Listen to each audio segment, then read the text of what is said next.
Do not suppress your emotion. Do not suppress your worries. Surrender it to God. Surrender, not suppress. Di pareho ng kalakaran ng mundo ang kalakaran ng ating buhay pananampalataya. Dumadaloy lang po ang kapayapaan mula sa Diyos, hindi sa pagkalap ng kasagutan sa ating mga tanong, pero sa tunay na pagtitiwala sa Kanya. Susunod tayo kahit nag-overthink tayo.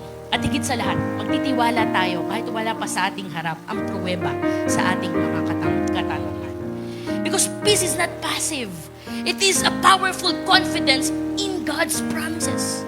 Gusto ng Diyos mabuhay tayo ng may unshakable life, unshakable spirit, unshakable peace. And we can only be unshakable when we have a peace that secures, peace that clarifies, and peace that anchors. Because faith is not just believing in wonderful outcomes, but faith is believing and trusting in the truthfulness of God and His Word. Hindi kailangan laging maganda ang sitwasyon para magtiwala at manampalataya ka. Ang pinakamainam na pagtitiwala at pananampalataya ay nagtitiwala ka sa katotohanan ng Kanyang salita.